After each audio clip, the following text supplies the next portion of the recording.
Hello and welcome. To the end of the year and the end of the decade. And to the end of all things. Yes, that's right. All things must pass. The Earth is spinning into a black hole as we speak, so we thought we would record a video talking about our favourite games of the last 10 years. Yeah, so we well, actually, you have written down our number one games of every year. Let me just bring up my pad here. Yeah.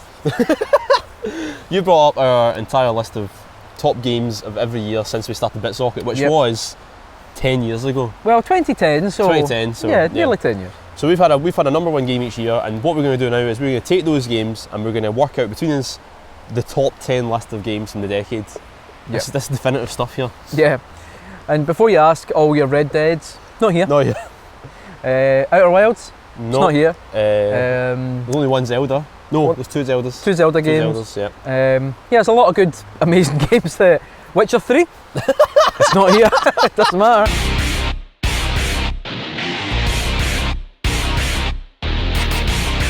So 2010, Yakuza 3. Yakuza 3. As you know, we're big Yakuza fans, as you know too.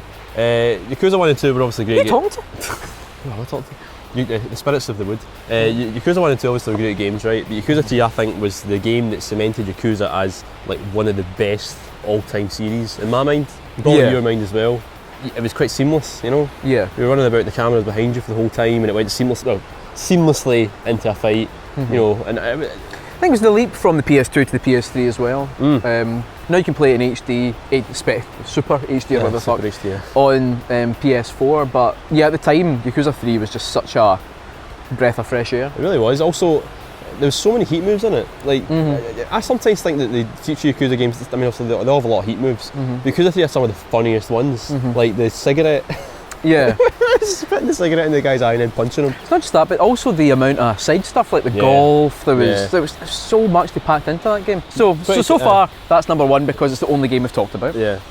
My iPad's getting soaked here. Right, so let me just bring up a fresh page. Yeah. So just write Yakuza. Don't write it at the top. Right, just... Well, I'm just writing writing it. Somewhere. Right in the middle, Jesus Christ. So Yakuza 3. Yep. So now, just flick back my iPad. So then, 2011 we had Yakuza 4.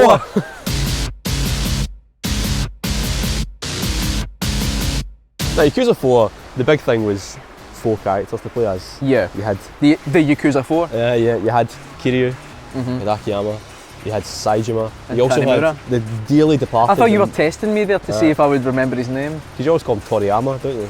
Probably. That's the guy that drew Dragon Ball. Yeah, and of course the artist who drew Dragon Ball. Quest.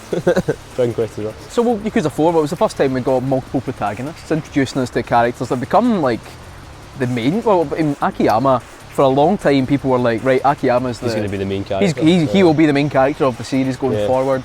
Saejima with his awful hair. Yeah, I'm glad he shaved amazing it. Backstory but terrible hair. Tanimura, that gives a totally different look style. But also like, because he spends a lot of time in, is it like Little Korea, Little China? Little China. Yeah. Like gives you like this other kind of angle of things, and the combat was so different for each of them. Like Akiyama with his big fast kicks. Yeah. Saejima with just his incredible strength. And Tanimura you could handcuff folk as well. Yeah, well he was all grapples and stuff. So it was really interesting how they kind of layered it, and then leading up to Big Kazuma at the end. Yeah, I feel like Yakuza 4.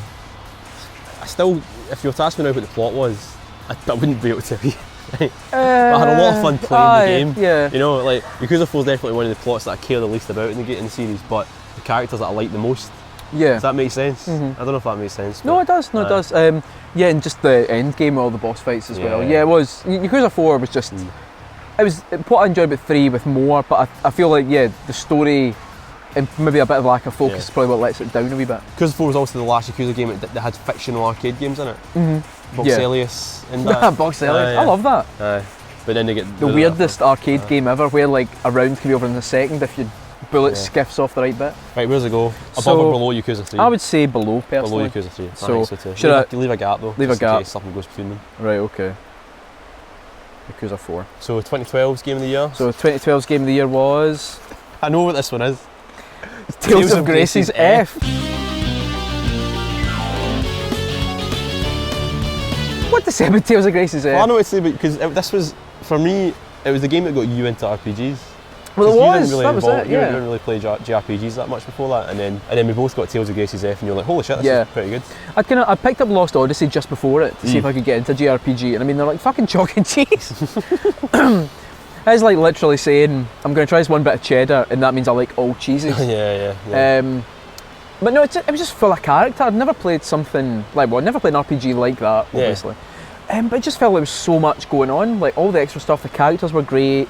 The Tales of games, I think, long term, they're all the same. Have a lot of repetition through them. Like the stories are all the fucking same.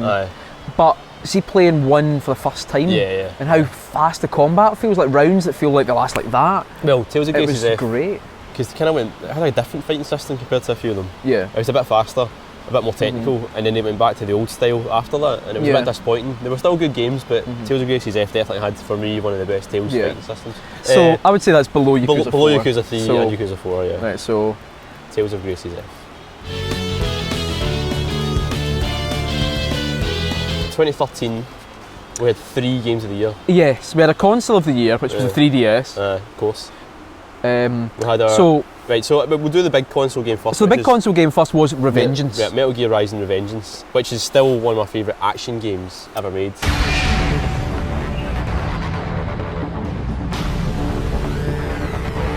For me, it's more just about how satisfying... Chopping a big melon in.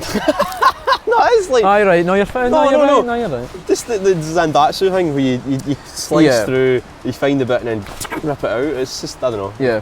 I felt very violent playing it.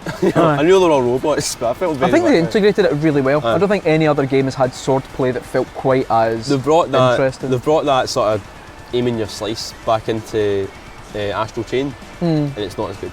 A lot of fighting systems in games are all about sort of, you wait, you do a counter, and then you know, whatever. Yeah. Like the Batman Arkham games, that's all about like... Yeah, that's... Whereas like Revengeance, I mean obviously there is like the best counter system, but it also, it's a game that's all about, for me, attacking. It's just like, you don't have to learn amazing attack sequences, you just like fucking get in there and just like swing a sword around. Which is probably why they had such a problem to begin with when Konami were developing it, because they were kind of still maybe going off the Metal Gear pattern, which is avoid combat. And the thing is, you can play Revengeance stealthily, there's bits of it where you can, maybe a wee bit, but it's not what the game's about. The game is about aggression, the game's about like fighting.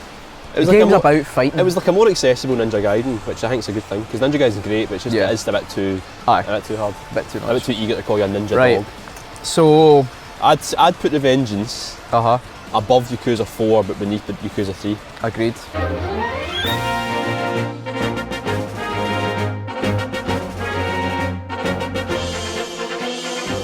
So that year we also had our best handheld game of the year, which was Link Between Worlds. Zelda Link Between Worlds, obviously, it's the first sort of open. Well, no, I think it was the first in a long time where there wasn't really a straight line through the game. Yeah, and that was a big change. Yeah, you wouldn't say it was like, it's not the prototype Breath of the Wild or anything. No. But what it did was, it was more like a proof of concept in that we can give the players more freedom and they'll still enjoy it. Yeah. We don't need to say, right, you're going to do dungeons in this order, and then by the time you do the third one, you've unlocked this, and then this happened. Yeah. It was kind of like, right, we're going to untether it from what you're expecting a Zelda game to do and see how it works. And what was quite good about the dungeons in it, because you weren't finding the item to unlock the whole dungeon. Yeah. Each dungeon had a little secret item in it. Yeah. And if you found all of them, you got the best sword, and you got the best shield, you got the best shield. So it was like a wee reward for poking at the edges a wee bit and finding the secrets. Because everyone wants the hookshot. Everyone wants the hookshot. Everyone wants the hookshot. Yeah. And you can get it really early. I know. The only problem, the thing is, the shtick that they use, where instead of finding these legendary items, you just rent them. It's about like, it's not really the stuff of legends, is it? You know what I mean? Can I rent the sword, please? But I do like the wee twist at the end. I'm allowed to talk about the twist now. It's been quite a long time since I came out. Where Ravio is like Laurel's hero. Yeah. So it's like, okay. He's already went and got them already. That's why he's got them already. Okay, fair enough. Which actually probably brings up a question about what Link does in between adventures. I know, That'd be great to play, like, say, Breath of the Wild 2, and you have to go track down the guy who's bought the sword off you.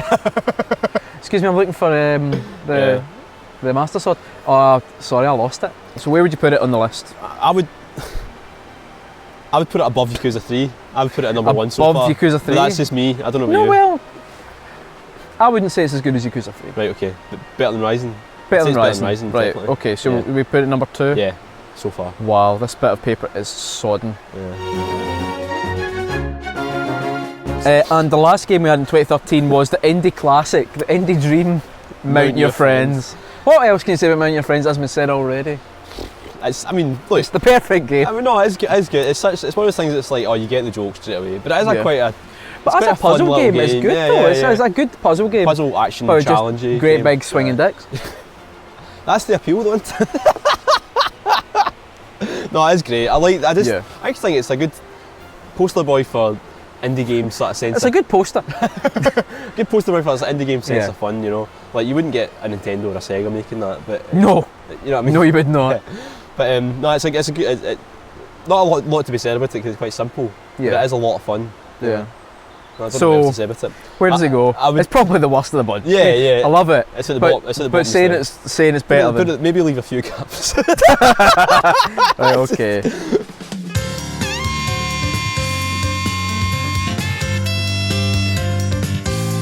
Right, so then 2014 we had the classic Splatoon, didn't we? Mario Kart 8. Oh, Mario Kart 8. Yeah, no, Splatoon was the year after. That was the year after. Yeah, okay. So Mario Kart 8. Yeah, Mario Kart 8. Right. I mean, obviously, the only thing you can really say about Mario Kart 8 is it's the best fucking Mario Kart. It's the best. It was only bettered by itself in the future. Yeah, definitely. That was it. That's the only time it got better was when it came out on Switch. Still, I remember going to Eurogamer and we played it. We were at the queue for it for the first time, and you were like, I'm not too fussed with Mario Kart 8. Yeah. It's just a Mario Kart game, isn't it? But the thing is, just a Mario Kart game is already good enough. But when you bring out Mario Kart 8, which is the best Mario Kart game by a long shot, it makes it a classic for all time. Especially on Nintendo's probably, in the modern times, the least appreciated console. I know. It was wild. See, playing it for the first time, like some of those levels, it was like the Mario Kart you thought you were playing. Yeah. Up until then. It looks amazing. But it still looks amazing. The graphics are incredible. The DLC, the expansion stuff. Yeah. Oh man, see when they brought Link into it and had the Zelda High Road. Yeah. I was like, oh, this is just. I remember somebody joked like, oh, they're just going to do Nintendo Kart now. That's fine. That's fine by me. It's fine. Sega have been doing that for a few years now. I know. And obviously Mario Kart 8 Deluxe is great as well on the Switch, but I still think the Wii U version is just as good because all you're missing is the battle mode. And it was like, I mean, we're not much for the technical stuff, but it's 60 frames per second. It's smooth as fuck. Yeah, it does. It plays when the big consoles solidly. were still struggling to get that with so many games. Nintendo hit out with one of the best looking racing games ever. Right, where's it go? I think. I think it would be I think it would be just after Yakuza 3. I think it would be so far like second. It's Mario Kart 8. I think Limited World is better, but I'll let that happen. So Mario Kart 8 is second to beneath Yakuza 3. Okay.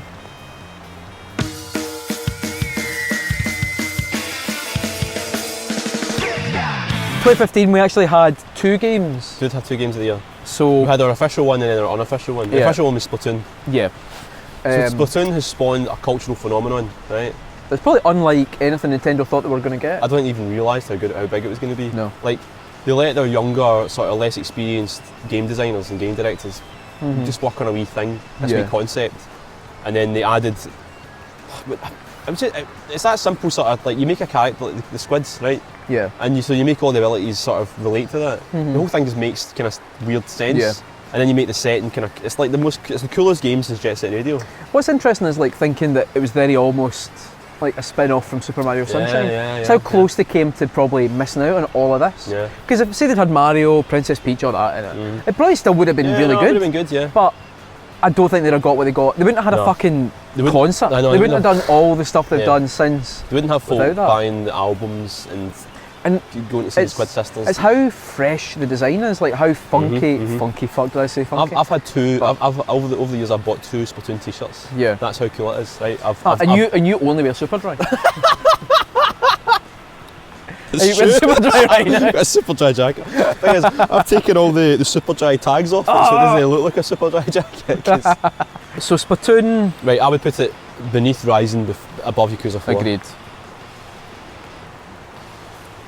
And then that whole year we also had Yakuza 5. We also had Yakuza 5, which is kind of an unofficial game of the year because it was... technically a 2012 game. But we played in 2013. Yeah, aye.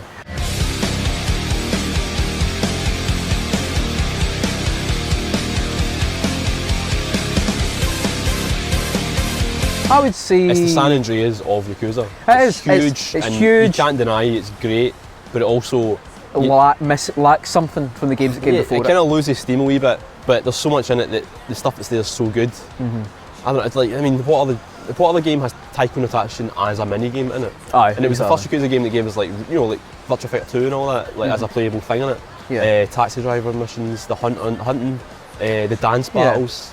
Like, see when you list all that, it's like, oh fuck, it's the best Yakuza game. It's kind of like the Yakuza games up to them were like really great, like dinners, like a nice steak dinner, a nice chicken dinner, all that. Fun of these. I know, but Yakuza 5's Christmas dinner, so it's got the most on the plate.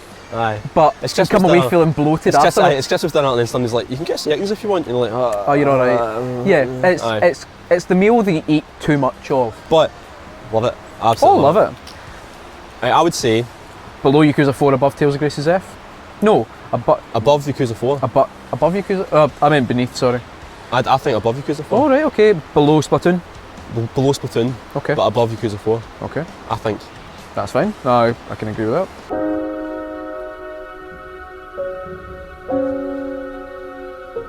'16. 2016, The Last Guardian.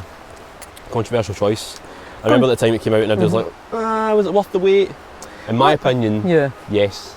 In my opinion, Last Guardian is like, it's everything that games can be if they just choose to be, if they choose not to follow the sort of standards, you know? It's not, think about Uncharted, right? Yeah. I always bring everything back to Uncharted because it's your favourite game. It's not that I don't like Uncharted, it's just that it kind of encapsulates a lot that I don't like about games, right? Uncharted has all these slick, big blockbuster sequences like explosions and guns firing everything. There's a bit in Last Guardian where like you jump and a bridge collapses or whatever. Yeah. And the Trico, the big thing, catches you, right? And even though like technically there's not folk shooting at you, there's not explosions everywhere, it's one of the most exciting action set pieces I've ever played in a game. And it's just because you feel so connected to the characters in it. Yeah. You really do feel like you are the boy. And part of that is how deliberate the controls are. Nothing slick in that game, but in a good way. I think it was kind of the beginning of some of these longer kind of series and games that have been kind of taking a long time to appear. Then they start to kind of rolling out. Like you could start with that, and then you move on to games like well, obviously this year we've had Shenmue 3. Like a lot of games that folk were kind of like, they're never coming out. And it kind of felt like it kind of started a trend with that. 2015 E3 was the 3 white elephants. Last Guardian, Shenmue 3, Final Fantasy 7 remake. Yeah. We've had 2 of them so far. And we're due the next one in like 3 months time? Yeah. Part 1 of the next one. For me, it lived up to the hype, it lived up to the wait, and it's still one of my favourite games ever made. Last Guardian looked more like a PlayStation 4 evolution of that style in PS2 than the fucking Shadow of the Colossus remake did. Yeah, definitely. Shadow of the Colossus remake looked very generic compared to the old. Not completely, but compared to the old one, it didn't look like an evolution of that style. Whereas Last Guardian looks completely like an evolution of that style. Yeah, agreed. I would, right. It's like sodden. I would put it at the top of the list. Top of the list? Top of the list, yeah. But I think it's up to you if you want to put it there. I'm happy to put it at the top of the list. Last Guardian. So 2017 was a weird one where we talked a lot about the other games we really enjoyed. Yeah. Because our game of the year was a game we talked a lot about. Breath of the Wild. Breath of the Wild.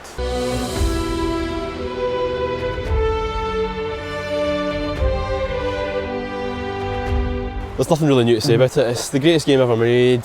That's about it. I can't think. I think it was very telling that usually when a Zelda game comes out, there's a lot of people talking about it. It's a Zelda game. But this felt like it was the time that everyone was talking about it. It helped that it launched a new console. Yeah, I think it's so tied in my mind with that amazing first few weeks of having a Switch and just having this amazingly powerful console that I could play on the toilet.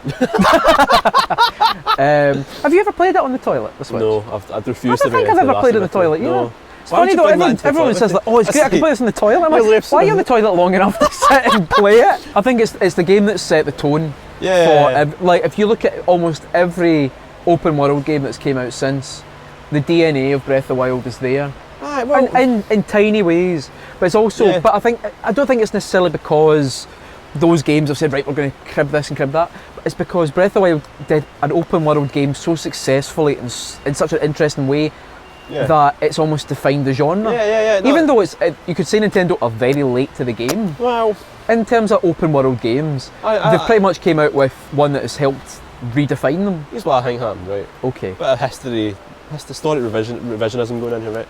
I think, because I remember at the time when folk were making reviews like, oh, Nintendo's clearly been learning from other open world games and they've learned from Western developers at last or whatever. I think actually Nintendo were like, right, bide their time, right? And they watched all these games come out full of shitty systems. Bide their time, we'll release the Wii U.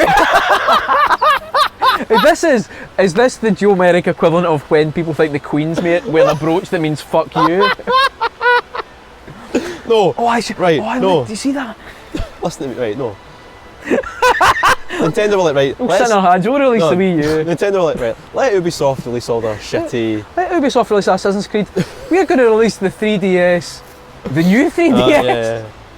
Right, no. Okay, right. They were like, right, let Ubisoft release all their shitty open world games. And like, everybody says they like, it's full of stuff, right? Right. And then I think it's tired of those games because they're shit, right? They're full of crappy icons everywhere and all that kind of stuff. Nintendo like, this is how it's done, right? And they release an open world game that doesn't have any of that crap in it. Yeah. It's actually a really simple game in the heart of it. It's just a big open land with interesting things to look at and a physics system and some horses. That's it. You know, it's better than any other open world game. It's better than any other game I've played, really. I'd put it at the top of the list. Right at the top of the list. Beneath Mount Your Friends. Right, Breath of the Wild. Yeah.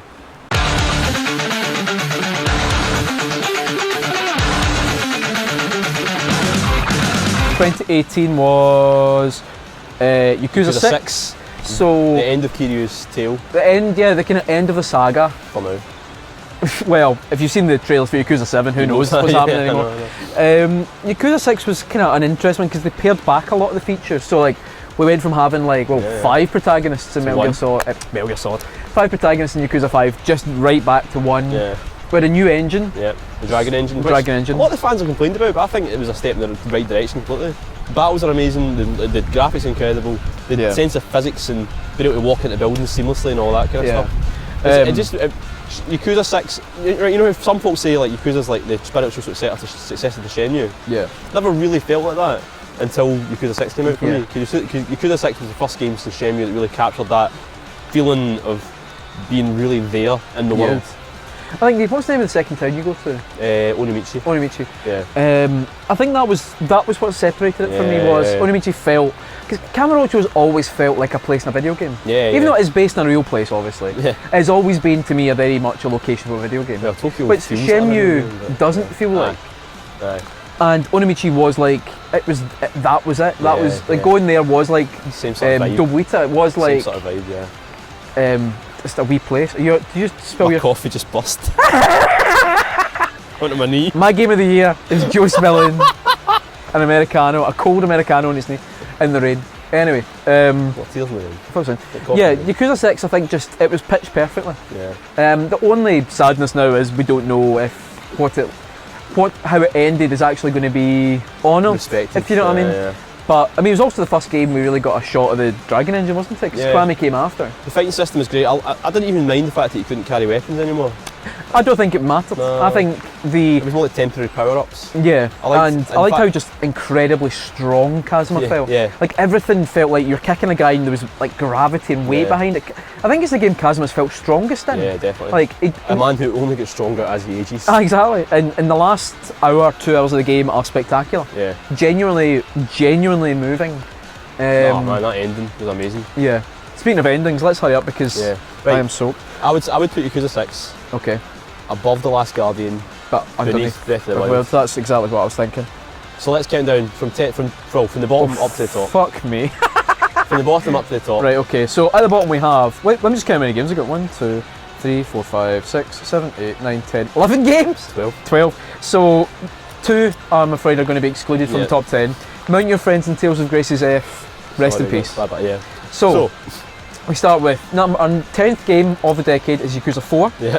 Followed by 9 is Yakuza 5. Yakuza 5, then Splatoon. Then we have Metal Gear Rising. Revengeance. Then we have Link Between Worlds. Yep. Then Mario Kart 8. Then our top 4 are Yakuza 3, The Last Guardian, Yakuza 6 and Breath of the Wild. So we have, wait there, 1, 2, 3, 4 games, 4 Yakuza games. Wait. Did we miss out Link Between Worlds? Wait a minute, no. What? There's one missing. What? What's our 2019 game of the year? I don't want Let's to talk find about it. out.